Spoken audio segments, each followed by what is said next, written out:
Hello दोस्तों, कैसे हैं आप लोग? बढ़िया। तो चलिए, जैसा कि आप जानते हैं ऑब्जेक्टिव का सीजन चल रहा है हमारे यहाँ, और ऑब्जेक्टिव के इस सीजन में चैप्टर 1, चैप्टर 2 और चैप्टर 3 से हम लोगों ने सारे ऑब्जेक्टिव्स का कलेक्शन देख रखा है। चैप्टर 3 में पार्ट 1 और पार्ट 2 दो वीडियो मैंने अपलोड कर रखे हैं। दोनों वीडियो में कुल मिला के 85 क्वेश्चंस होंगे, है ना। आज के वीडियो में मैं जो क्वेश्चन लेके आया हूं, फिर से एक बार 45 क्वेश्चन का सेट, जिसमें 85 के बाद वाले क्वेश्चंस होंगे। तो दोस्त, ये सारे क्वेश्चन जो है बेहद खूबसूरत है, और ये सारे क्वेश्चन केवल बोर्ड के लिए ही इंपॉर्टेंट नहीं है, अपितु आप कहीं भी जाइएगा, कोई भी कॉम्पिटिटिव एग्जामिनेशन देने जाइएगा, हर जगह आपको ये वाली चीजें मिलने ही वाली है। समझ रहे बात? तो दोस्त, एक बात और आप दिमाग में बिठा लेना कि आप कितना भी कॉपी से तैयारी कर लो, वो कर लो, लेकिन आप ऑब्जेक्टिव पकड़ने के लिए आपको क्वेश्चन करने पड़ेंगे। सोचिएगा कि किताब पढ़ के, सोचिएगा कि कॉपी केवल रिवीजन करके हम ऑब्जेक्टिव पकड़ ले, तो वो थोड़ी मुश्किल हो सकती है आपके लिए।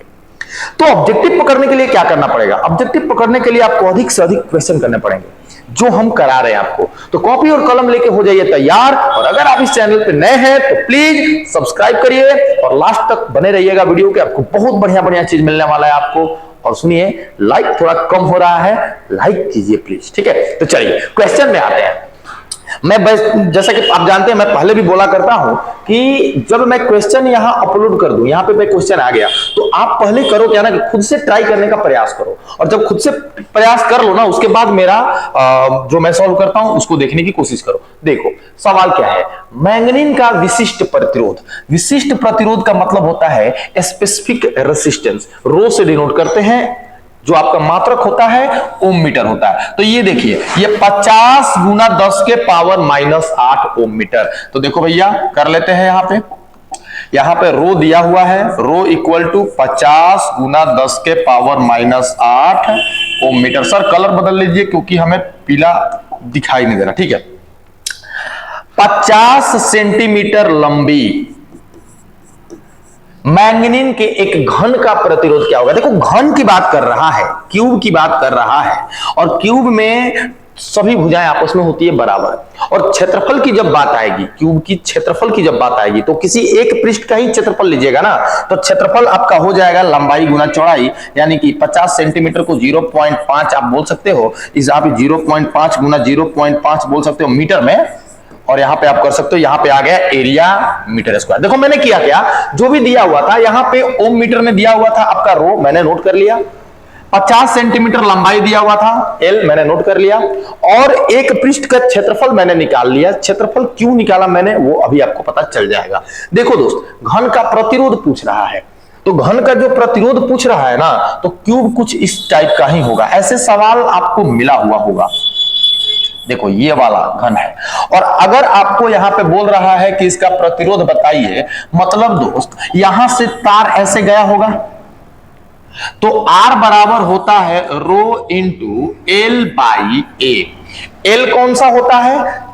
धारा जिधर जा रही है उसके अकॉर्डिंग, तो ये वाला साइड एल, और क्षेत्रफल ये वाला, जिधर धारा जाए उसके लंबवत वाला क्षेत्रफल। आपको पहले भी मैंने बता चुका हूं कि लंबाई आपको लेना है धारा जिधर जा रही है उसके समांतर, और क्षेत्रफल लेना है धारा जिधर जा रही है उसके लंबवत। तो बबुआ, रो का वैल्यू आपके पास है 50 गुना 10 के पावर -8। एल के जगह पे है 50 सेंटीमीटर, यानी कि 0.5, और बटा में एरिया के जगह पे 0.5 इंटू 0.5। 1.5 से 1.5 खत्म, और ये 0.5 से चला गया ऊपर 10, और ये हो गया खत्म 10 से। तो 10 और 10 और 10 के पावर -8 कर लो, 10 के पावर -6 ओम आ जाएगा। तो देखो यहां से कौन सा आंसर हो जाएगा, आंसर नंबर आपका हो जाएगा ए। बहुत खूबसूरत सवाल था, बहुत आसान सवाल था, बस आपको एक बार ट्राई करने की आवश्यकता थी। तो चलिए अगले क्वेश्चन की तरफ बढ़ते हैं।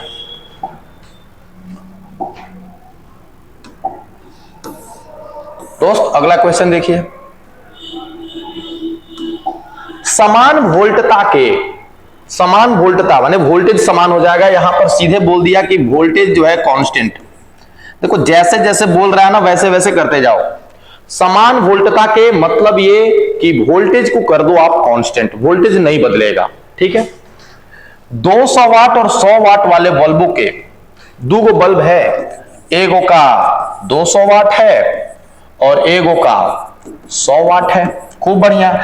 इनके प्रतिरोध कैसे होंगे बबुआ? भी जब कांस्टेंट है तो शक्ति का फॉर्मूला ऐसे हो जाता है, और इसको कई गो वीडियो आया और उन बहुत सारे वीडियो में कई बार चर्चा हो चुकी है इस विषय पर कि अगर वोल्टेज कांस्टेंट है तो आपका प्रतिरोध और शक्ति में व्युत्क्रमानुपाती का रिलेशन होगा। मतलब कि अगर इसकी शक्ति दुगनी है तो इसका प्रतिरोध आधा होगा। मतलब इसका जो प्रतिरोध होगा और इसका जो प्रतिरोध होगा, दोनों में अगर इसका प्रतिरोध R है, समझ रहे बात को, तो इसका प्रतिरोध 2R हो जाएगा। क्यों? क्योंकि इसकी शक्ति ज्यादा है, और शक्ति ज्यादा प्रतिरोध कम, प्रतिरोध कम शक्ति कम प्रतिरोध ज्यादा। तो देख लो, यानी कि R1 और R2 में कैसा रिलेशन है सर? R2 जो है R1 का डबल है, सो R2 इक्वल टू 2R1, और आपका आंसर हो जाएगा बी। ठीक है, चलिए नेक्स्ट क्वेश्चन। ये भी बढ़िया सवाल है, ये भी बहुत बढ़िया सवाल है, बस आपको देखना है जरा। पहले ट्राई कर लो इसको, अगर हो सके आपसे तो। यदि एक तांबे के तार को खींचकर उसकी लंबाई 1% बढ़ा दी जाए, किसी भी चीज को, किसी भी धातु को, छड़ को आप खींच के जब बढ़ाएंगे तो दो चीजें होती हैं। खींच के बढ़ाने पर लंबाई बढ़ती है, और वही खींचने के कारण अनुप्रस्थ काट का क्षेत्रफल कम हो जाता है। देखो, कोई भी मोटा चीज है, जैसे आटा, घर में आटा का लोइया बना लो, और जब आटा को खींचोगे ना तो देखो लोइया जो है लंबा होगा, लेकिन साथ ही साथ पतला भी होगा। समझ रहे हो ना बात को? कहने का मतलब कि जब भी आप खींच के किसी चीज की लंबाई बढ़ाइएगा तो उसी अनुपात में क्षेत्रफल भी घटेगा। तो जितना लंबाई बढ़ता है क्षेत्रफल उतना ही घटता है। यहां पर उसकी लंबाई को 1% बढ़ा दी गई तो क्षेत्रफल 1% अपने आप घट जाएगा। इसमें ज्यादा सोचने की जरूरत है नहीं। तो देखो बंधु, अगर हम कहें कि हमारा लंबाई जो है यहां पर L प्लस L का 1% बढ़ गया, L प्लस L का 1%, 1/100 माने L/100, 101 L/100, 1.01 L। ये हमारा नया वाला लंबाई हो गया खींच के बढ़ाने पर। भाई ध्यान दो, भूलो मत इस बात को कि तुम्हारा क्षेत्रफल जो है वो भी घटेगा। और क्षेत्रफल कितना घटेगा सर? क्षेत्रफल उतना ही घटेगा जितना लंबाई बढ़ा है। तो यहां पर देखो a माइनस a/100, तो अब क्या हो जाएगा भैया? 100a minus a, that will be 99a/100। तो आप इसको बोल सकते हो 0.99a। समझ गए दोस्त? तो ये देखो, अब हम नया वाला क्या करेंगे? नया वाला हमारा प्रतिरोध क्या होगा? रो इंटू एल के जगह पे क्या हो जाएगा? एल के जगह पे 1.01 एल, 1.01 एल अपॉन ए के जगह पे 0.99 ए, 1.01 0.99 और into rho into L by A. दोस्त ये तो सामान्य प्रतिरोध है, ये हमारा यहां पे करो, यहां पे भाग दो तो मालूम चलेगा 1.02, यानी कि हमारा जो प्रतिरोध होगा, हमारा जो अब प्रतिरोध होगा वो प्रतिरोध 1.02 गुना हो जाएगा। तो अब इसका प्रतिशत में बताना है कि कितने प्रतिशत की वृद्धि होगी। तो प्रतिशत निकालना तो और आसान हो जाएगा, 1.02 R minus R by R multiply by 100, है ना। तो देखो यहां से करो 1.02, तो यह बच जाएगा 0.02 R by R multiply by 100। R से R cancel, 0.02 multiply by 100 and going to be 2%। तो हमारा यहां पर प्रतिरोध में कितने प्रतिशत की वृद्धि हो जाएगी? 2% की वृद्धि हो जाएगी। और यहां का आंसर आप बिल्कुल मत देखिएगा, समझ गया? तो ये है हमारा इसका आंसर। आप इसको स्क्रीनशॉट ले लो और उसको प्रैक्टिस करो आज के आज, फिर से दोबारा बिना देखे। अगला क्वेश्चन क्या है सर? प्रतिरोध का बीमा पूछ रहा है सर। यहां पर किसका बीमा पूछ रहा है? प्रतिरोध का बीमा। एक सेकंड रुक जाइए, चलिए यहां पे पूछ रहा है कि प्रतिरोध का बीमा क्या होगा। अच्छा, आर की बीमा बताना है। तुमको मालूम है ना आर बराबर होता है V/I। भी क्या है? वोल्टेज। वोल्टेज का तो बार बार कई बार निकाल चुके हो तुम। mL2 T-3 A-1 ऐसे होता है। अब बटा में एक और है, तो देखो अब हो जाएगा mL2 T-3 और A ऊपर जाके A-2। तो देखो थोड़ा खोज लो, ढूंढ लो कहां पे होगा। हमको तो दिख रहा है ए पर है, है ना। तो ऑप्शन नंबर ए आपका हो जाएगा। चलिए नेक्स्ट क्वेश्चन पे बढ़ते हैं। अभी जो क्वेश्चन है वो भी खूबसूरत क्वेश्चन है। किसी तार का प्रतिरोध R है, लंबाई L है और अनुप्रस्थ काट का क्षेत्रफल A है, तो विशिष्ट प्रतिरोध रो हो तब क्या होगा। देखो इन सब में एक ही रिलेशन होता है, ये R बराबर रो इंटू एल बाई ए। ये वाला रिलेशन आप लोगों ने पढ़ा होगा जब हमने पढ़ाया होगा आपको कि प्रतिरोध किन किन मुख्य तथ्यों पर, किन मुख्य फैक्टरों पर डिपेंड करता है। वो सारे कारकों को संयुक्त करके एक साथ एक फॉर्मूला बनता है, R बराबर रो इंटू एल बाई ए। यहाँ R प्रतिरोध है, रो विशिष्ट प्रतिरोध है या प्रतिरोधकता भी आप बोलते हैं, एल लंबाई है उस चालक की जिस चालक का प्रतिरोध आप निकालना चाहते हैं। ए क्या है, जो भी चालक होगा उसका कुछ ना कुछ अनुप्रस्थ काट का क्षेत्रफल होगा, कुछ ना कुछ मोटाई होगा। अनुप्रस्थ काट का क्षेत्रफल समझते हैं ना आप लोग। आजकल मूली ले लीजिएगा, आप मूली को गोल काट दीजिएगा, तो मूली को गोल काट के ऐसे जो दिखाते हैं ना, जो दिखता है ना ये काट, वही होता है अनुप्रस्थ काट का क्षेत्रफल। वैसा ही कुछ, ठीक है। यहां पर हो जाएगा ऑप्शन नंबर ए। चलिए बंधु यहां पे सवाल देखिए, विशिष्ट प्रतिरोध पे आजकल लेक्चर कुछ ज्यादा ही असर डाल रहा है। रो R बराबर अभी आपने पढ़ा rho into L by A. Okay, अब यहां से रो निकालने का प्रयास करते हैं। रो बराबर अगर मैं निकालूंगा तो R A बाई एल, और रो यहां से रो का फॉर्मूला आ गया। R का मतलब हो गया ओम और एरिया हो गया मीटर का स्क्वायर और लंबाई हो गया मीटर। तो दोस्त मीटर से मीटर कैंसिल और हमारा बच जाएगा ओम इंटू मीटर। क्या बच जाएगा, तो यहां पे देखो इसका मात्रा कितना हो जाएगा, ओम मीटर। ठीक है, ये तो जुबान पे था सर, ये तो मुझे आता था, मैंने पहले ही कर रखा था। कुछ मक्खियां परेशान कर रही है रात के समय नहीं। हाँ सर वो तो दिख रहे हैं, आप लिख रहे हैं और नीचे से वो भी लिख रहे हैं, कोई बात नहीं लिखने दो। देखो देखो देखो क्या करोगे। ओहो, चलिए विशिष्ट प्रतिरोध या प्रतिरोधकता की बीमा, क्या बात है यार, केवल विशिष्ट प्रतिरोधकता पे आज का लेक्चर है ना। चलो ठीक है, रो बराबर अभी आप लोगों ने देख लिया R A by L. Okay, देखो R का अभी आप लोगों ने बीमा निकाला था, अभी आप लोगों ने बीमा निकाला था, क्या था, ML2 T minus 3 A minus 2 और एरिया का हो गया L2 और नीचे लंबाई का L। एक L से एक L को खत्म कर सकते हो और आपका हो जाएगा ML3 T माइनस 3 और A माइनस 2। ढूंढो अपनी पैनी निगाहों से कहां पर ऐसा दिख रहा है फोटो और A नंबर पे आपको मिल जाएगा। ठीक है, ये क्वेश्चन बढ़िया सा बट बहुत आसान था। नेक्स्ट क्वेश्चन पे आ जाओ। ये क्वेश्चन देखो बहुत सारे लोग कंफ्यूज हो जाएंगे कि सर आपने बोला था कि चैप्टर 3 से है, ये तो चैप्टर 3 का नहीं है। देखो विद्युत धारा है, लेकिन ये वाली चीजें जो है ना आपको मिलने वाली है प्रत्यावर्ती धारा में, अध्याय 7 में है, ये चैप्टर 7 की क्वेश्चन है ये।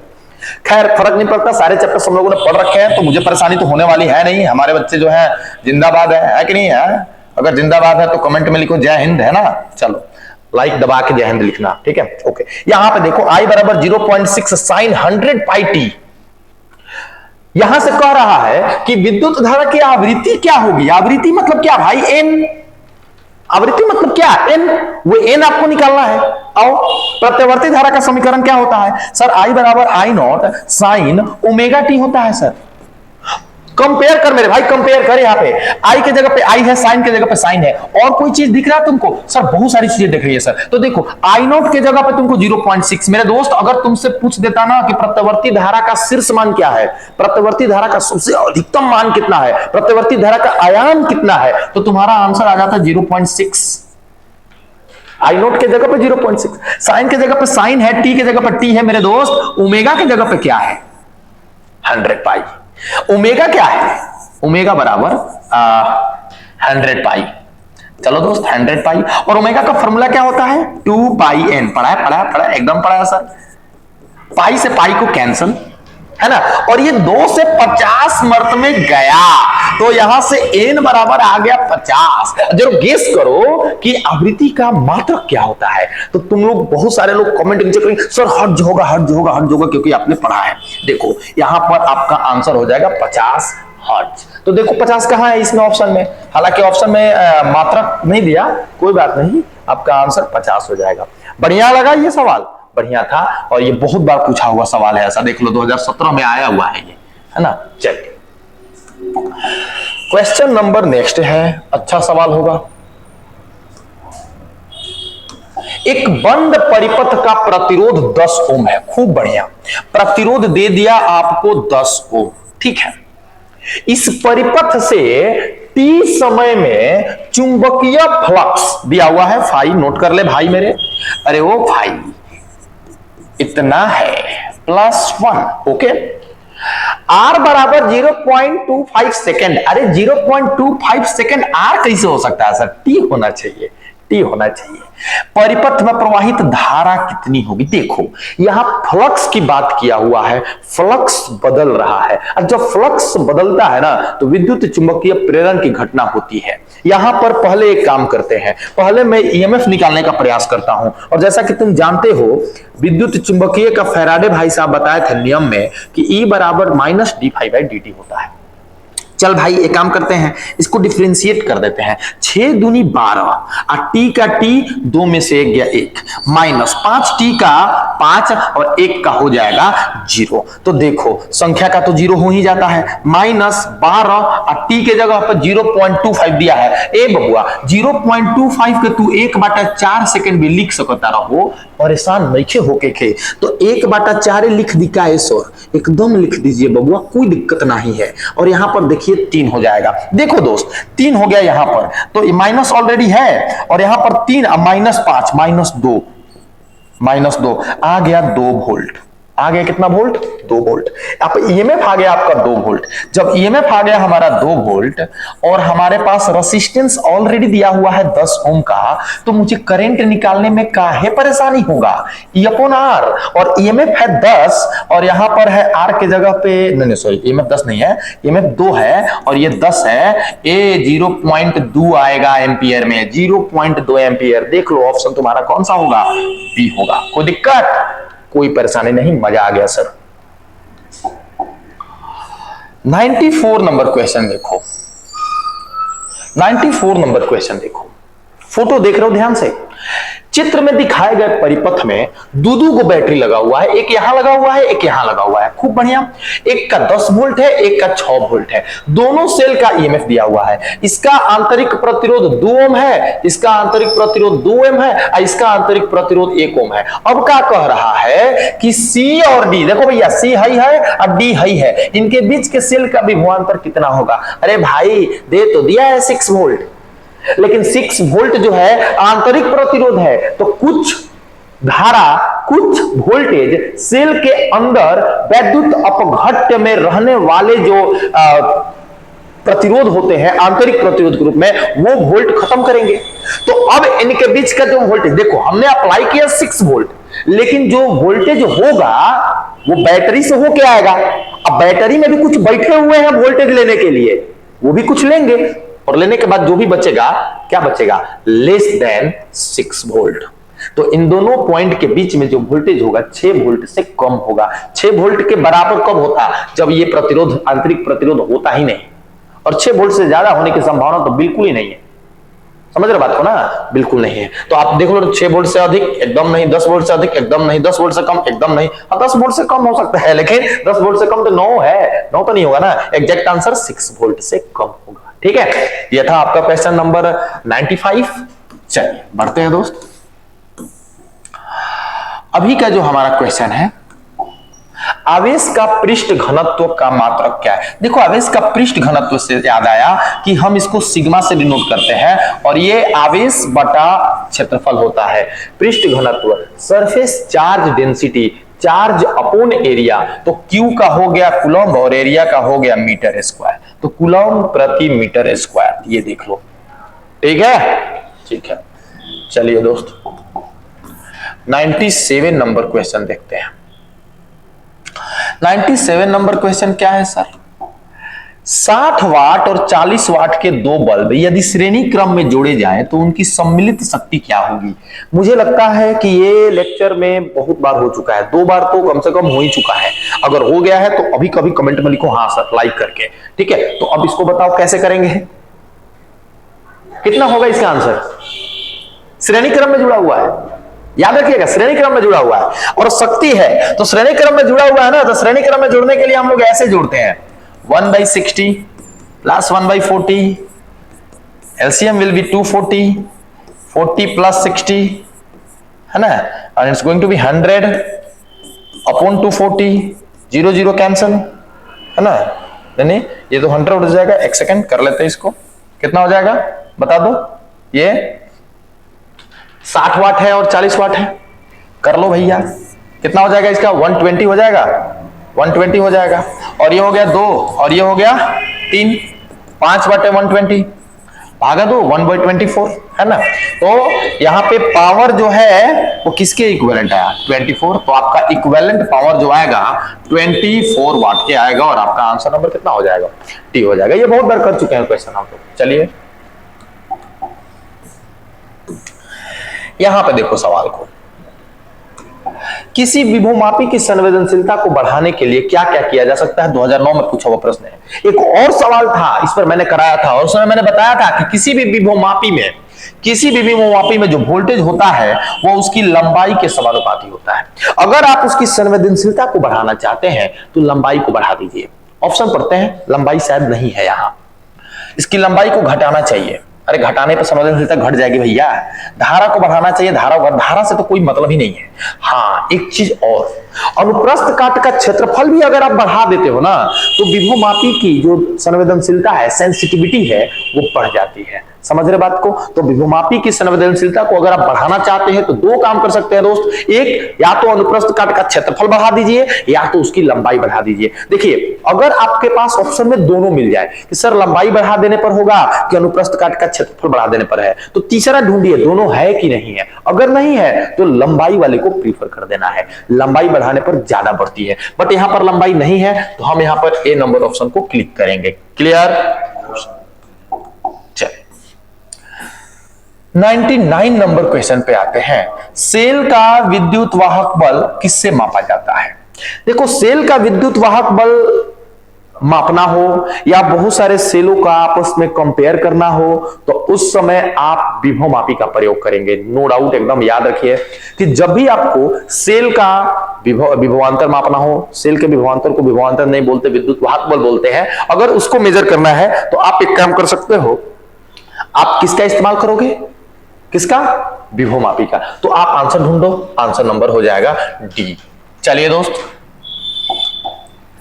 100 नंबर क्वेश्चन पे आते हैं और हमारा 100 नंबर क्वेश्चन क्या है, विभवमापी के प्रयोग में जब गैल्वेनोमीटर में शून्य विक्षेप होता है तब धारा का प्रवाह क्या होता है। देखो तब धारा का, देखो यहां पर सीधी सी बात है कि गैल्वेनोमीटर में विक्षेपण 0 है, साफ है कि गैल्वेनोमीटर से धारा नहीं जा रही है। इसका ये कोई मतलब नहीं है कि परिपथ में धारा नहीं है या किसी भाग में नहीं है, धारा हो सकती है, बस याद रखो उस समय गैल्वेनोमीटर वाले भाग में नहीं है, तो गैल्वेनोमीटर परिपथ में नहीं होता। यहां पे देखो ध्यान से कि गैल्वेनोमीटर में विक्षेप होता है तब धारा का प्रवाह गैल्वेनोमीटर वाले परिपथ में नहीं हो रहा, तभी विक्षेपण नहीं आ रहा, अन्यथा आता। क्वेश्चन नेक्स्ट है, यहां पे भी खूबसूरत सवाल है कि आप यदि E1 तथा E2 विद्युत वाहक बल वाले दो सेल हैं और एक विभवमापी के तार की लंबाई क्रमशः L1 है और L2 है। दोस्त आपको याद है एक चीज कि आपको विद्युत वाहक बल की जो विद्युत वाहक बल जो होता है उसमें आयल लंबाई के समानुपाती होता है। जितना ज्यादा लंबाई आएगा उतना ही ज्यादा विद्युत वाहक बल आएगा। तो जो मापने की पद्धति है वो आप ऐसे कर सकते हैं, इसमें ये वाली चीज, ये देखो दो विद्युत वाहक बल की तुलना करने वाली समीकरण है, जिसमें आपका संतुलन बिंदु अधिक लंबाई पर मिला वहां पर उसी सेल का विद्युत वाहक बल ज्यादा होगा और ये हमारा सही आंसर है। तो देखो कौन सा होगा हमारा आंसर, नंबर बी होगा। ठीक है, स्क्रीनशॉट ले सकते हैं दोस्तों। एक विभवमापी की तार की प्रतिरोधकता इतना दिया हुआ है। देखिए खूबसूरत सवाल है, खूबसूरत सवाल है। 40 गुना 10 के पावर -8 ओम मीटर। ठीक है, अनुप्रस्थ काट का क्षेत्रफल दिया हुआ है 8 गुना 10 के पावर -6 मीटर स्क्वायर और आई बोल रहा है 0.2 एम्पियर की धारा है।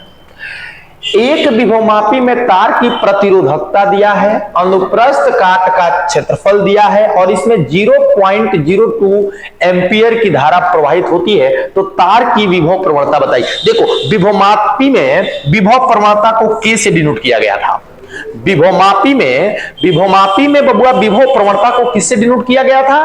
के से। और याद रखिए के बराबर आपको जब तीन चीजें दी गई हो तो आई रो अपॉन ए। ये एक फॉर्मूला मैं आपको बता देता हूं, इस फॉर्मूला की सहायता से आप विभव प्रवणता आसानी से ज्ञात कर सकते हैं। आई रो बाई ए। आई का मतलब धारा और धारा है 0.2। रो का मतलब 40 गुना 10 के पावर -8 और क्षेत्रफल आपको दिया है, कितना दिया हुआ है? 8 गुना 10 के पावर -6। चलिए दोस्त इसको कटाने का कार्यक्रम शुरू करते हैं। ये दशमलव से ये 0 खत्म हो जाएगा, 4 दूनी का 8 खत्म हो जाएगा। अगर मैं कहूं तो ये 10 के पावर -8 और यहां पे ऊपर चला जाएगा तो 10 के पावर 6 दोस्त हो जाएगा 10 के पावर -2 और इसका मतलब होता है 0.01। ठीक है, तो यहां पर विभव प्रवणता है तो विभव प्रवणता वोल्ट पर मीटर होता है। एक्चुअली किसी से भी डिनोट कीजिए आप, होता तो यही है ना यार, होता तो यही ना है, वोल्ट प्रति मीटर। तो इसका मात्रक वोल्ट प्रति मीटर और आपका आंसर हो जाएगा ए। बहुत खूबसूरत सवाल था और ये वाली चीज आपको पक्का याद रखनी चाहिए, ये वाली चीज आपको पक्का याद रखनी चाहिए। बहुत ज्यादा तो ये एयरफोर्स में पूछा हुआ है, बहुत ज्यादा, है ना। चलिए नेक्स्ट क्वेश्चन जो देखिए आप, ये भी खूबसूरत सवाल है कि विभवमापी में दोनों सिरों के बीच एक निश्चित विभवांतर है। खूब बढ़िया। दोनों सेल श्रेणी क्रम में इस प्रकार जोड़ी जाती हैं कि एक अवस्था में दोनों एक दूसरे की सहायता करते हैं, एक बार दोनों एक दूसरे की सहायता करते हैं और दूसरी अवस्था में दोनों एक दूसरे का विरोध। अरे वाह, एक बार दोनों सपोर्ट कर रहा है और एक बार दोनों अपोज कर रहा है। खूब बढ़िया। इन संयोजनों का संतुलन विभवमापी के तार पर क्रमशः 120 और 60 सेंटीमीटर की लंबाइयों पर मिलता है संतुलन बिंदु। दोनों सेलों की विद्युत वाहक बलों का अनुपात बताइए। देखो सीधी बात, बहुत सारे बच्चे करेंगे क्या कि सर E1/E2 बराबर L1/L2 और धड़ाक से क्या करेंगे कि 120 बटा में 60 कर देंगे और यहां से कर देंगे 2:1। हमारा आंसर आ गया 2:1 ऐसा और मार देंगे ऐसा भी। ठीक है, ऐसा नहीं करना था, ऐसा नहीं करना था और आप तुरंत गलत कर बैठोगे। यहां पे एक बात जो मेंशन किया है वो ध्यान देने जा लायक है। वो कौन सी बात है सर? वो बात है कि दोनों ऐसी अवस्था में जोड़ी गई हैं, एक बार सपोर्ट करती हैं और जब ये सपोर्ट करती हैं उस समय का बात देखिएगा, जब सपोर्ट करती है तो दोनों लंबाइयों को जोड़ देना 120 + 60, ये स्पेशल केसेस हैं। और जब ये अपोज करती है तो दोनों को घटा देना और यहां पर देखो हो जाएगा 180 और यहां पर हो जाएगा ये। अब जो हमारा अनुपात आएगा 3:1 आएगा और ये है हमारा सही आंसर। तो यहां से आपका आंसर नंबर हो जाएगा क्या? सी। ठीक है दोस्त, देखो मैंने ये पहले वाला गलत इसलिए बताया क्योंकि कहां आप फॉल्ट करोगे ये आपको मालूम होना चाहिए और ये याद रखोगे आप हमेशा। ये वाली बात हो तब दो सेलें श्रेणी क्रम में इस प्रकार जोड़ी जाती हैं कि एक व्यवस्था में दोनों एक दूसरे की सहायता करते हैं, ये वाली हो, और दोनों एक दूसरे का विरोध करती है, ये वाली हो। दोनों बात मेंशन हो तब ये वाली। अगर ये दोनों मेंशन ना हो, डायरेक्ट संतुलन बिंदु कहां मिल रही है, इसकी लंबाई पता हो, E1/E2 बराबर L1/L2 सेम कर देना है, कोई दिक्कत नहीं आएगी। ठीक है, ये देखो ट्रांजिस्टर की धारा अल्फा परिभाषित कैसे होता है। देखो ये अल्फा जो होता है ना, धारा लाभ या धारा लब्धि, ये अर्धचालक से सवाल है, ये चैप्टर 3 का सवाल कतई नहीं है, लेकिन खैर कोई फर्क नहीं पड़ता। ये अल्फा जो होता है वो संग्राहक की धारा और उत्सर्जक की धारा का अनुपात होता है। याद रखिएगा, आप लोग अर्धचालक में पढ़े होंगे संग्राहक और उत्सर्जक। जंक्शन मतलब ट्रांजिस्टर में दो तरह, ट्रांजिस्टर पीएनपी और एनपीएन दो तरह के होते हैं। दो समान प्रकार के अर्धचालक के मोटी परतों के बीच में एक पतली परत जब चिपका दिया जाता है, शायद क्लास में हम आज पढ़ाए, तो 3 तरह के अर्धचालक मिल जाते हैं, 2 समान एगो अलग। तो बाएं लेफ्ट वाला जो है उसको उत्सर्जक, बीच वाले को आधार और इधर वाले को बोलते हैं संग्राहक, है ना। तो संग्राहक की धारा और उत्सर्जक की धारा का जब अनुपात आप निकाल दीजिएगा तो आपको मालूम चलेगा कि आपको धारा की कितनी लाभ प्राप्त हुई है, आपको धारा कितना ज्यादा मिला है। समझ रहे बात को ना? वही होती है धारा लब्धि कह लो, धारा लाभ कह दो, है ना, अल्फा। IC/IE। हमारा ऑप्शन नंबर कितना हो जाएगा? बी हो जाएगा। खूब बढ़िया। ये देखो सवाल, ये भी उसी से उठा के आया हुआ सवाल है ना, ये भी वहीं से। अल्फा और बीटा के बीच का सही संबंध क्या है ट्रांजिस्टर में, आप इसको अभी याद कर लो। Beta equal to alpha by 1 minus alpha, ये आपका धारा लफ्जी आपको अभी अभी पढ़ा दिया गया। ये आपका चैप्टर 3 का सवाल नहीं है, लेकिन फिर भी आपको परेशान होने की जरूरत नहीं है। बीटा और अल्फा में जो रिलेशन होता है, अल्फा बटा में 1 माइनस अल्फा होता है। यहां से आप इजीली कोई भी सवाल का आंसर कर सकते हैं। तो आंसर नंबर कितना हो गया दोस्त, बी हो गया। अभी देखिए ये सवाल, देखिए ये भी खूबसूरत सवाल है। क्या कह रहा है, ई विद्युत वाहक बल तथा आर आंतरिक प्रतिरोध वाले ठीक एक जैसे एन सेल श्रेणी क्रम में इस प्रकार जोड़े जाते हैं कि वे एक बंद परिपथ बनाते हैं। किसी भी एक सेल के सिरों के बीच सिरों पर विभवांतर क्या होगा। देखिए सबसे पहली बात, अगर तुमको विभवांतर निकालना है किसी एक सेल के सिरों के बीच, किसी एक सिरों के बीच विभवांतर, तो मैं आपको एक ट्रिक बता देता हूं। एक सिरों के बीच, यहां पर देखो, एक सेल के सिरों के बीच, ये क्लास में मैंने बताया था, सिरों के बीच है तो ये ना, सबसे पहले पता करना कितना सेल जुड़ा हुआ है। तो n सेल जुड़ा हुआ है तो पहले n-1 कर देना और divided by total number of cell, और उसमें ईएमएफ से वो कर देना। तो देखो हमारा कितना आ जाएगा, एक सेल के सिरों के बीच का विभवांतर n-1 अपॉन n इंटू ई, और ये हमारा काम कर देगा। कहीं भी 10 को जुड़ा हो, 15 को जुड़ा हो, 20 को जुड़ा हो, कोई फर्क नहीं पड़ता है। समझ रहे बात को ना, n-1 बाई n इंटू ई। अब ढूंढो ऑप्शन में कहां है, ये देखो है ना, ऑप्शन नंबर डी। आ जाइए, संलग्न चित्र में तुल्य प्रतिरोध क्या है। संलग्न चित्र में, अच्छा देखिए, देखने से तो लग रहा है कि व्हीटस्टोन सेतु है, ये 5 ये 10 ये 4 ये 8, तो 5/10 क्या बराबर है 4/8 के? ऑफ कोर्स बराबर है। तो अगर ये बराबर है तो ये व्हीटस्टोन सेतु संतुलित है, और संतुलित अवस्था में यहां पर इस 9 ओम का कोई काम नहीं है। 9 ओम का कोई काम नहीं है, तो अब ये 5 और ये 4 हो गए कहां, अब ये हो गए आपके श्रेणी में। तो श्रेणी में 5 और 4 हो गए 9 ओम। नीचे वाले भी श्रेणी में, तो नीचे वाले श्रेणी में तो कितने हो जाएंगे, 10 8 18 ओम। ठीक है भैया, ये आपका हो गया ए और ये आपका हो गया बी। 18 और 9 हो गए आपके किसमें, 18 और 9 आपके हो गए किसमें भैया, समांतर क्रम में। और समांतर क्रम में कैसे जोड़ते हो, 1/9 प्लस 1/18, एलसीएम हो जाएगा 18 और 2 प्लस 3, 2 प्लस 1 3/18, 1/6। तो आर इक्विवेलेंट जो आएगा कितना आ जाएगा, 6 आ जाएगा। बहुत आसान सवाल था ये व्हीटस्टोन सेतु पे।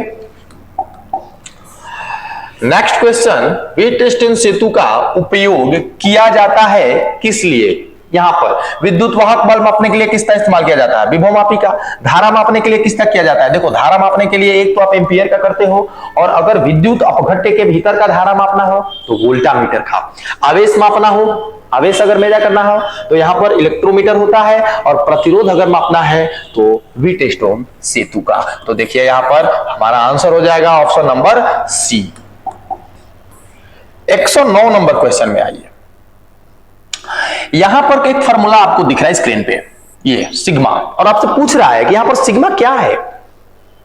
छोटू, यहां पर जो सिग्मा है आपको भी मालूम है कि यहां पर इसका सिग्मा का मतलब चालकता है। यहां पर सिग्मा का मतलब क्या है, चालकता है। और सिग्मा चालकता क्या होता है, चालकता क्या होता है, प्रतिरोधकता का उल्टा, प्रतिरोधकता रू है, और ये सिग्मा जो है ये प्रतिरोधकता का व्युत्क्रम होता है, एकदम उल्टा होता है। समझ रहे बात को ना। तो इसका मात्रक अगर निकालने के लिए पूछ देता तो ये, और तुमको तो मालूम है ना कि ओम इनवर्स जो चालकत्व का मात्रक है इसको मोहो या सीमेन है ना, इन मात्रक से भी दिखाते हैं। तो आप चाहो तो इसको बोल सकते हो मोहो इंटू मीटर इनवर्स या सीमेन इंटू मीटर इनवर्स, इसके मात्रक हो सकते। खैर उतना नहीं जाना, मुझे पूछ रहा सिग्मा क्या है, तो तुम बस इतना बता दो कि सिग्मा चालकता है ना। ठीक है, हाँ जी, तो अगला क्वेश्चन देख लेते हैं। वैसी युक्ति जो सौर ऊर्जा को विद्युत ऊर्जा में बदले। अरे भाई, सौर ऊर्जा को विद्युत, हर घर में सोलर प्लेट आजकल है ना, तो सीधी सी बात है सौर सेल। और सौर सेल मॉडर्न फिजिक्स में भी आप लोगों ने पढ़ा भी है ना, सौर सेल आराम से पढ़ा है, खूब बढ़िया सर। ये नंबर ऑप्शन,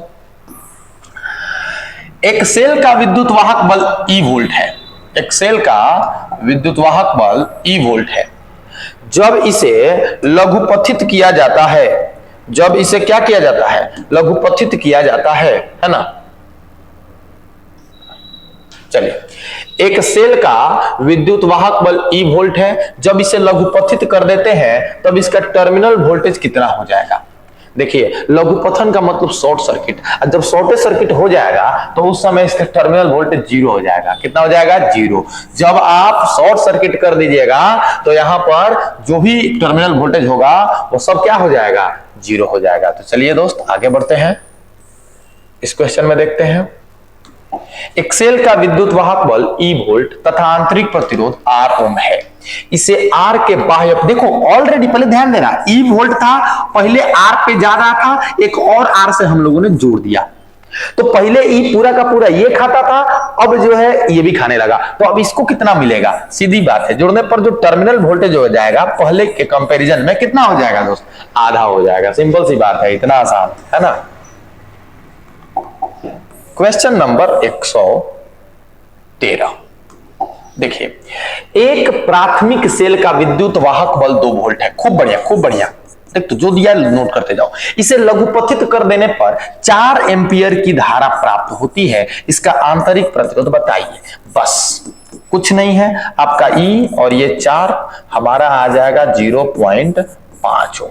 कितना आ जाएगा, 0.5 ओम। और आंसर नंबर हमारा कितना हो जाएगा, हमारा आंसर हो जाएगा ये। समझ रहे बात को। चलिए दोस्त, चलिए नेक्स्ट क्वेश्चन पे आते हैं।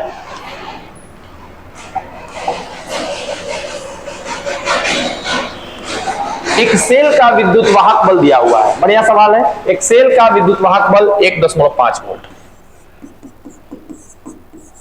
आंतरिक प्रतिरोध भी दिया हुआ है 0.15। सवाल पढ़िए, मजा आएगा। इस सेल का 2 एम्पियर की धारा ली जाती है, मतलब बैटरी डिस्चार्ज हो रहा है, तो यहां पे लगेगा इक्वेशन ऑफ डिस्चार्जिंग। और इक्वेशन ऑफ डिस्चार्जिंग क्या है, V बराबर E माइनस IR। तो दोनों सिरों के बीच वोल्ट कितना होगा, विभवांतर कितना होगा, ये देख लो। बड़ा आसान सा सवाल हो जाएगा आपके लिए दोस्त। ये देखिए 1.5 माइनस 0.3 और ये हो गया 1.2 वोल्ट। तो 1.20 वोल्ट यहां पर आपका आंसर है। ठीक है, ओके। बहुत ज्यादा परेशान कर रही है मक्खियां आपके इस वीडियो में, है ना।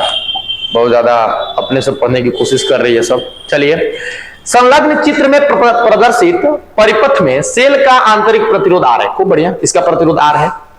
I1 बाई I2 का मान किस पर, I1 क्या है, I1 जो है इस प्रतिरोध से है और I2 क्या है, इस प्रतिरोध से है। तो सीधी बात है, इन दोनों में जो धारा जाएगी वो इस सेल से निकली होगी, और इस सेल से जो धारा निकल गई अब आंतरिक प्रतिरोध पर निर्भर नहीं करेगी। अब ये I आएगी, यहां पर आएगी।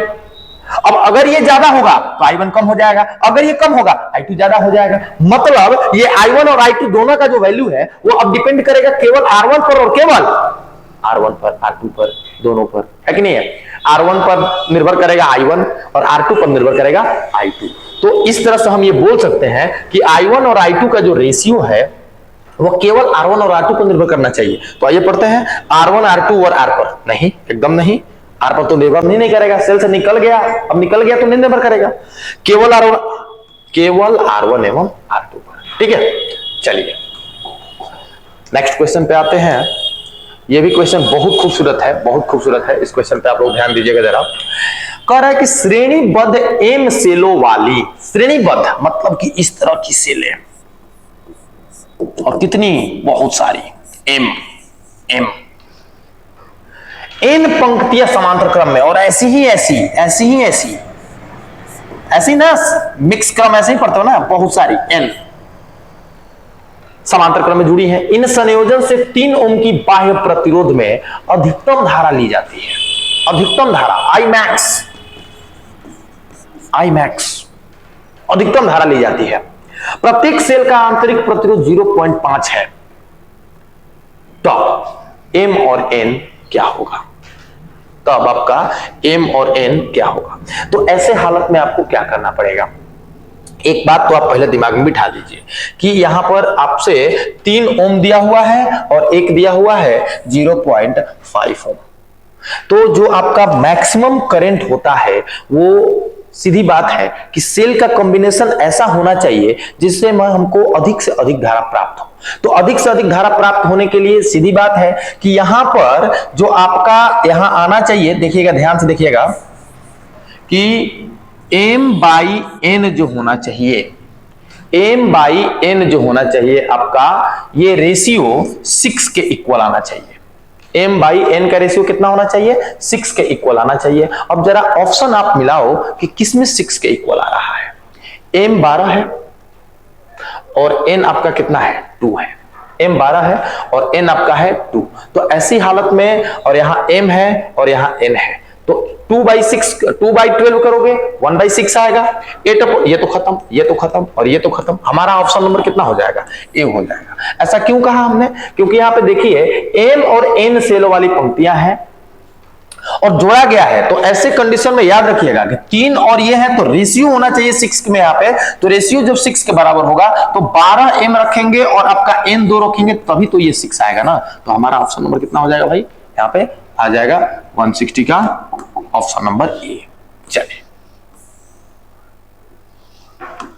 दो सेलें जिसमें प्रत्येक का विद्युत वाहक बल E है तथा आंतरिक प्रतिरोध R है। यदि R के सिरों के बीच समांतर क्रम में जोड़ी गई हैं तो प्रतिरोधक को दी गई शक्ति अधिकतम कब होगी? देखिए, अगर आपको अधिकतम मान प्राप्त करना है, अगर आपको अधिकतम धारा प्राप्त करनी है, तो आपका जो प्रतिरोध होना चाहिए वो आंतरिक प्रतिरोध का आधा होना चाहिए। जो आपका प्रतिरोध होना चाहिए, बाह्य प्रतिरोध जो होना चाहिए, वो आंतरिक प्रतिरोध का कितना होना चाहिए? आधा होना चाहिए। और ऐसे में ये आपका ऑप्शन नंबर हो जाएगा ए।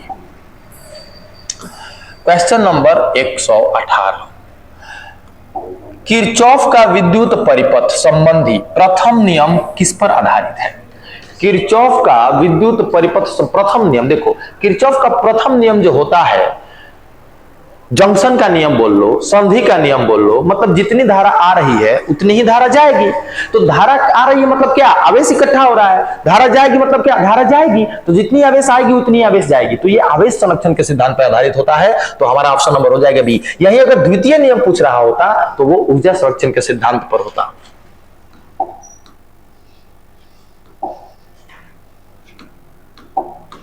चलिए, क्वेश्चन नंबर 119, किरचॉफ का पास नियम, लो बात आ ही गई, द्वितीय नियम की बात आ ही गई। द्वितीय नियम किसके संरक्षण के सिद्धांत पर काम करता है? तो आराम से बोल सकते हो ये वोल्टता का नियम भी कहते हैं और ऊर्जा संरक्षण के सिद्धांत पर दोस्त काम करता है। किस पर काम करता है बबुआ? ऊर्जा संरक्षण के सिद्धांत पर काम करता है।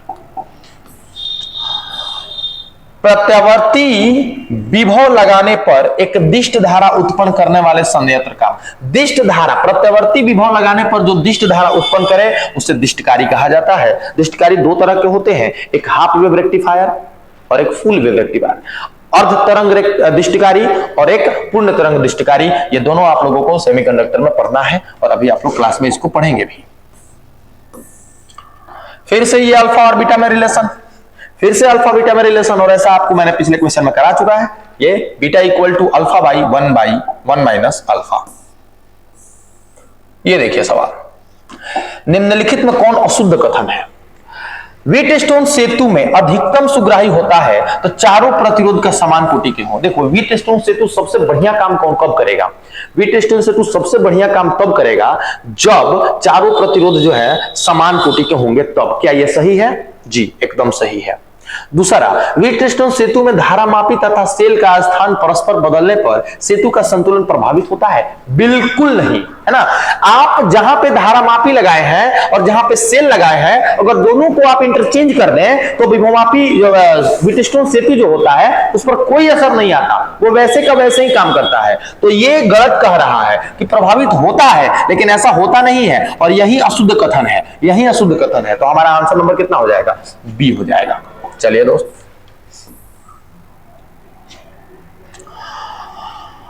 इस फोटो में P और R बराबर है। तो जब ये P और R आपस में बराबर है तो S के खुले अथवा बंद होने पर G का पाठ्यांक समान रहता है। समझ रहे बात को? ये बंद रहता है तब भी और खुला रहता है तब भी, G पर कोई फर्क नहीं पड़ता। मतलब साफ है यार, अगर ये बंद होता और ये कम होता तो हम कहते कि इधर करंट जा रहा है, और अगर ये ओपन होता और इधर धारा बढ़ जाता तो हम कहते कि ये मतलब इसमें धारा जा रहा है, तब ये प्रभावित हो रहा है। अगर ये प्रभावित हो ही नहीं रहा है, चाहे बंद रखो या खुला रखो, तो ये रहे चाहे ना रहे, इसका कोई मतलब नहीं बनता।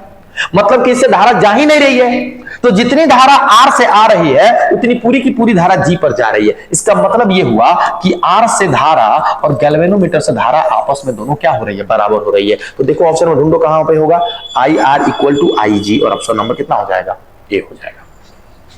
दिमाग लगाने वाला क्वेश्चन था, कलम चलाने वाला क्वेश्चन था नहीं। यहां पे देखो क्या बोल रहा है अब,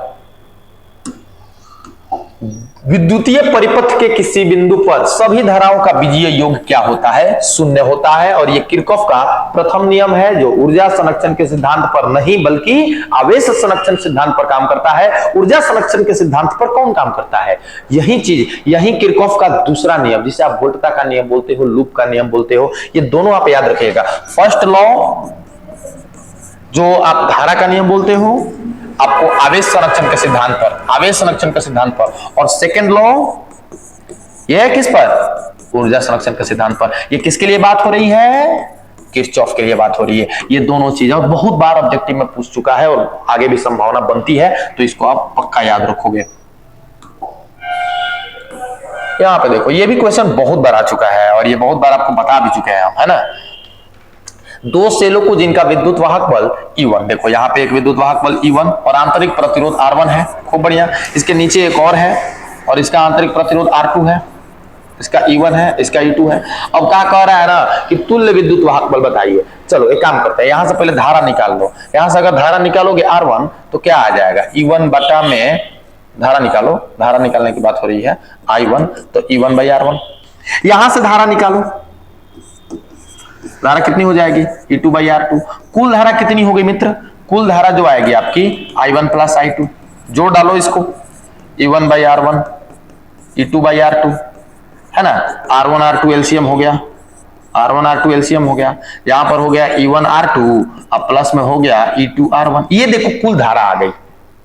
अब कुल प्रतिरोध R1 R2 समांतर क्रम में है, और समांतर क्रम में जब है तो कुल प्रतिरोध 1 by R1 plus 1 by R2, है ना। एलसीएम R1 R2, यहां पर R1 प्लस R2 पलट देंगे। तो अब जो कुल विभवांतर आपसे पूछ रहा है या कुल विद्युत वाहक बल जो पूछ रहा है वो I इंटू कुल प्रतिरोध। I का मान देखो,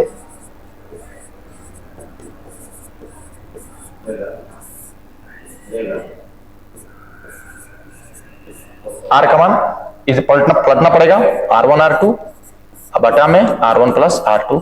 यहां पे देखो खत्म, बच गया E1 R1, E2 R2, है ना, और R1 प्लस R2। ढूंढो कौन सा ऑप्शन है सर, ऑप्शन नंबर बी है। यहां पे थोड़ा सा गड़बड़ हो गया, एक सेकंड के लिए आप लोगों को फिर से लाना पड़ेगा मुझे, है ना। शायद मक्खी अपना कमाल कर गई है चलिए कोई बात नहीं, हम लोग फिर से आ जाते हैं वहीं पे। चलिए, क्वेश्चन नंबर कितना हो रहा था आप लोगों को याद होना चाहिए, क्वेश्चन नंबर कितना हो रहा था आप लोगों को याद है, 125 के आसपास थे हम लोग, 125 के आसपास थे। चलिए देखते हैं, नहीं थोड़ा सा और ऊपर जाना पड़ेगा हमें, एक सेकेंड, हाँ यही थे 125 पे थे हम लोग। अब 125 का आंसर हम लोग कर चुके हैं, 125 पे हम लोग आंसर क्या कर चुके हैं दोस्त, कर चुके हैं, और हम लोग का आंसर आ भी गया है ना। कितना आया था आंसर हम लोगों का दोस्त, आइए देखा जाए। हम लोगों का आंसर आया हुआ था बी नंबर, है ना। चलिए क्वेश्चन थोड़ा आगे बढ़ते हैं। 126 पे क्या है, 126, विभवमापी के तार की लंबाई बढ़ा देने पर संतुलन बिंदु क्या होगा। अरे देखो विभवमापी में कई बार ही सवाल आ गया कि विभवमापी में वोल्टेज जो होता है समानुपाती होता है x का, जितना ज्यादा लंबाई बढ़ाओगे उतनी ही ज्यादा आपको संतुलन बिंदु दूर जाकर मिलेगी। यानी कि अगर आप लंबाई बढ़ा दीजिएगा तो संतुलन बिंदु ज्यादा मिलेगा, वोल्टेज आपको ज्यादा मिलेगा। तो भाई विभवमापी के तार की लंबाई बढ़ा देने पर संतुलन बिंदु अधिक लंबाई पर मिलेगा, ठीक है ना। यहां पर एक सवाल देखो, विभवमापी के प्रयोग में जब धारा मापी में शून्य विक्षेप मिलता हो तब धारा का प्रवाह, सेम चीज एक पहले भी मिला आपको कि अगर आपको धारा मापी में शून्य विक्षेप मिलता है तो सीधी बात है धारा मापी परिपथ में धारा नहीं है। हमारा आंसर नंबर कौन सा होगा? बी होगा। 28 नंबर क्वेश्चन देखिए, 28 नंबर क्वेश्चन, किसी चालक का विशिष्ट प्रतिरोध बढ़ता है कैसे? विशिष्ट प्रतिरोध रो है और R इंटू ए अपॉन एल, है ना। किससे बढ़ेगा? तापमान। अच्छा, तापमान से रिलेटेड है। चलो तापमान से रिलेटेड है तो चालक का अगर आप टेम्परेचर बढ़ाते हैं, चालक का अगर आप टेम्परेचर बढ़ाते हैं तो आप तो जानते हैं कि गर्म होगा तो उसकी प्रतिरोध कम होगी। तो क्या कहता है कि किसी चालक का विशिष्ट प्रतिरोध कब बढ़ेगा? कब बढ़ेगा? तापमान बढ़ाइएगा तो बढ़ेगा, तापमान बढ़ाइएगा तो उसका विशिष्ट प्रतिरोध क्या होगा? यहां पर देखना है ये किस कंडीशन में लागू होता है, जब आप सेमीकंडक्टर की बात करें, अर्धचालक की बात करें। और तापमान बढ़ाया और प्रतिरोध बढ़ गया और प्रतिरोधकता भी बढ़ गया, ये किसके लिए होता है? चालक के लिए होता है, आपके कंडक्टर के लिए होता है। तो यहां पर ऑप्शन नंबर कितना हो जाएगा? ए हो जाएगा। चलिए 129 पे आते हैं। व्हीटस्टोन सेतु तुलना करता है किसकी? सिंपल सी बात, प्रतिरोधों का। व्हीटस्टोन सेतु में 4 प्रतिरोध होते हैं जो आपस में तुलनात्मक बिहेवियर शो करते हैं। तांबा का कार्यफलन कैसा होता है? यहां पे ऑप्शन थोड़ा अजीब है। तांबा का कार्यफलन जूल में हम लोग कार्यफलन कहां पढ़े हैं? वोल्ट में कार्यफलन नहीं तो विभवांतर मापता है, वाट में शक्ति है बबुआ, इलेक्ट्रॉन वोल्ट में मापा जाता है कार्यफलन। कार्यफलन क्या है? ऊर्जा है। कार्यफलन क्या है? ऊर्जा है। ध्यान दीजिएगा, कार्यफलन क्या होता है? ऊर्जा होता है। वह न्यूनतम ऊर्जा जो किसी सतह से इलेक्ट्रॉन को निकालने के लिए जरूरी है, उसी ऊर्जा को हम लोग कार्यफलन कहते हैं। कार्यफलन को हमेशा इलेक्ट्रॉन वोल्ट में मापा जाता है और इलेक्ट्रॉन वोल्ट किसका मात्रक है? ऊर्जा का मात्रक है। तो यहां पर तांबा का कार्यफलन क्या होता है? कुछ इलेक्ट्रॉन वोल्ट होता है। और ये देखिए क्वेश्चन, लास्ट क्वेश्चन शायद है, सौर ऊर्जा का स्रोत क्या है? सौर ऊर्जा का स्रोत क्या है? बहुत खूबसूरत सवाल है। सौर ऊर्जा जो होती है बबुआ, सूरज भगवान के अंदर, सूर्य देवता है या सूर्य जो पिंड अगर बोलते हो तो सूर्य पिंड के अंदर नाभिकीय संलयन की प्रक्रिया होती है। और नाभिकीय संलयन की प्रक्रिया इतनी मजबूत, नाभिकीय संलयन क्या है? अरे छोटे छोटे 2 नाभिक मिलकर एक बड़ा नाभिक बनाते हैं और बहुत सारी ऊर्जा निकालते हैं। देखो इतना ज्यादा नाभिकीय संलयन होता है कि 4 गुना 10 के पावर 26 जूल प्रति सेकंड, 1 सेकंड में इतनी जूल ऊर्जा जो है ना सूर्य देवता के अंदर से ऊष्मा के रूप में, प्रकाश के रूप में रिलीज होती है और ये हमारे तक पहुंचती है। तो भाई सौर ऊर्जा का स्रोत क्या है? न्यूक्लियर विखंडन ना, न्यूक्लियर विखंडन परमाणु बम बनाया जाता है ना। न्यूक्लियर संलयन, ये वाली चीज हमारी इस्तेमाल होती है। समझ रहे बात को? तो ये 131 क्वेश्चन का सेट आप लोगों के सामने आप लोगों ने पूरा देखा, मजा आया। और अगला जो हम लोग सेट तैयार करने वाले हैं वो है चैप्टर 4 का, जिसका नाम है विद्युत धारा का चुंबकीय प्रभाव। और कोशिश मेरा यही रहेगा कि उस वीडियो में जो भी मैं क्वेश्चन लेके आऊं सारा एनसीईआरटी के अंदर से निकाला हुआ क्वेश्चन हो, आपको मजा आए और एक भी क्वेश्चन आपके एग्जामिनेशन में बाहर से ना आए। तो दोस्त वेट करिए अगले वीडियो का और इस वीडियो को लाइक करिए, शेयर करिए। मिलते हैं अगले वीडियो में, तब तक के लिए जय हिंद।